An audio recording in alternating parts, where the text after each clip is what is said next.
So we're looking at data in the table that shows the mass of a box, so how heavy the box weighs, and identical coins that are placed on a scale. Okay, so if there are 0 coins, they are putting the coins into a box. So think about a box, and they're putting coins inside the box. Okay? And then they're putting them on a scale. I don't know how to draw a scale. They're putting them on a scale to weigh them, okay? This is a scale. If they have no coins in the box, they still have to put the box on the scale. So the first, the mass would be 125 grams, meaning, what does that represent?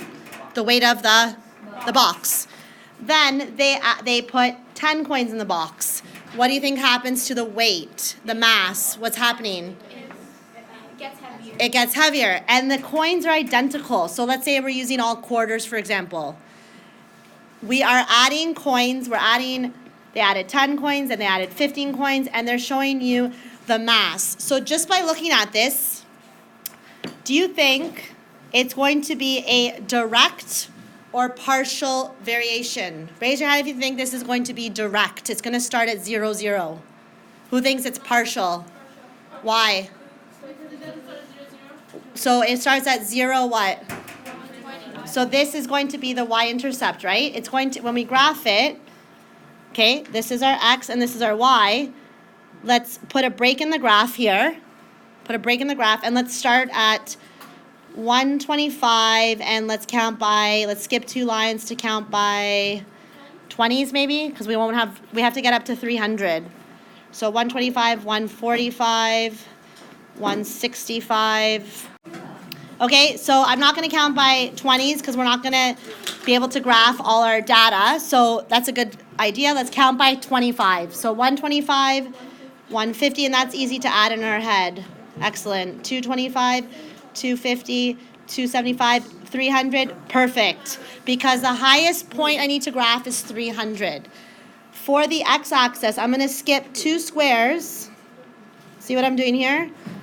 And what should we count by for the x-axis? The lowest number is 0 and the highest number is 25. What would be a good scale? 5, 10, 15, 20, 25, 30, 35. That's good enough because I only have to go up to 25. So the first point on the graph is what? We just talked about it.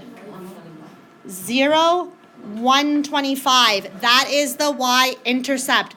That right there automatically tells me that this is going to be partial. So we've already answered the first question. It does not start at 0, 0. It has a y-intercept of 0, 125. And if we just look at the table, we automatically know this cannot be direct. The next point is 10 and then 195. So I'm just going to estimate it'll be around here. 15 and then 230. Oops, sorry, I put 10 wrong.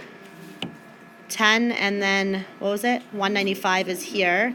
And then 15 and 230 is here. Do you think it's going to be a straight line? 20 and then 265 would be around here. And then 25 and 300 is right on the point, right there. So I can draw, it's a straight line. So now they're asking us to state the fixed term. What that means is that we're looking for the initial, I want you to write this down. So the fixed term is the initial value.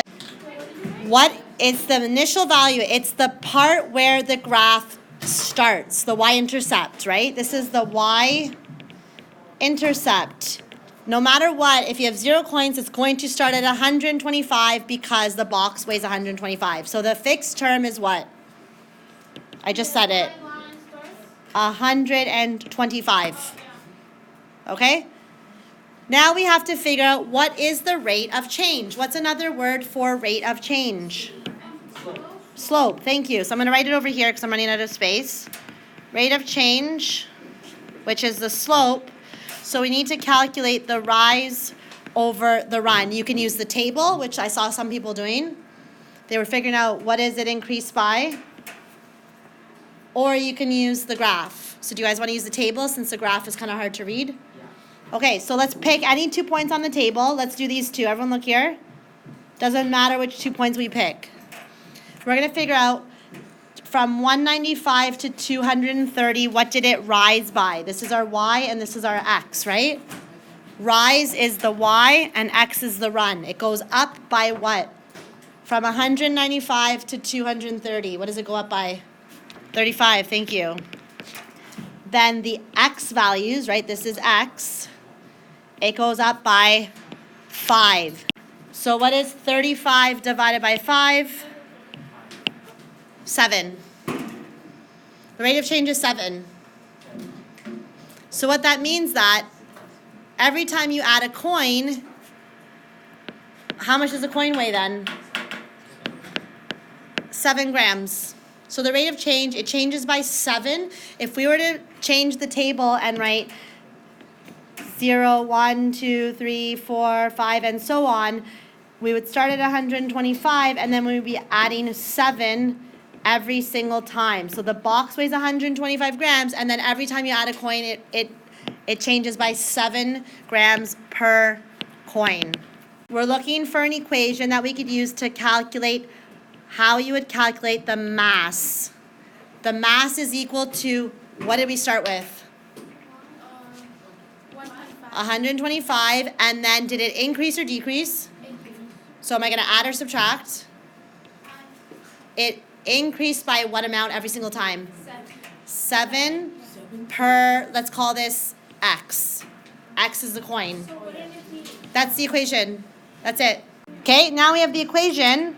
Mass is equal to 125 plus 7x. If you had 50 coins, find the mass using the equation. You can write it like this as well. M equals 7x plus 125. Right? You can write it that way for sure. So we can replace the x with 50. 7 times 50, and then you have to add the 125, okay? So what is the mass for 50 coins? You would replace the x with the number 50. 50 times 7 is 350, but then you have to add the box, 125. Okay, so the mass for 50 would be 475 grams. Okay, before we even answer any of the questions, let's underline some key points. It costs $2.50 just to rent the bus, okay? Then there's an additional charge of 50 cents per kilometer. What is the relationship here that we're relating? What are the two things that are being compared? Kilometers and the cost, exactly. So, to come up with an equation, we would have to calculate, we're trying to figure out how can I calculate the cost? What will the cost be equal to? The cost is $250 to rent the bus plus an additional charge of 50 cents for every kilometer. I have to pay $250 just to rent the bus. If I don't travel at all, I still had to pay that $250. So if I travel 0 kilometers, is it $0? Or did I have to pay to rent the bus? I had to pay $250. So just by thinking about that right now, do you think this is going to be direct or partial? Partial. It will not start at 0, 0. Where will this graph start? So I have to pay $250, right? But then I have to pay an extra, so plus how much? 0.50 per kilometer. So let's pick a variable to represent kilometers. Times x. If I travel 100 kilometers, I have to pay 50 cents times 100, and we have to add the 250. So raise your hand if you had this as your equation, or if you wrote it like this is also correct. Okay? So just by looking at the equation, which number in this equation will be your y-intercept? Is it going to be start at 50 cents, or is it going to start at 250? So that's going to be your y-intercept. What does the 50 cents represent then? The slope. The rate of change. It's going to change. Every time you travel 1 kilometer, you have to add 50 cents every single time. So if you travel 250 kilometers, I want you guys right now to calculate the cost. It's 50 cents times 250, because it's for every kilometer, plus the rental fee. What is it? $375. Well, if they traveled, we have to figure out how far they traveled. So we have to figure out how many kilometers.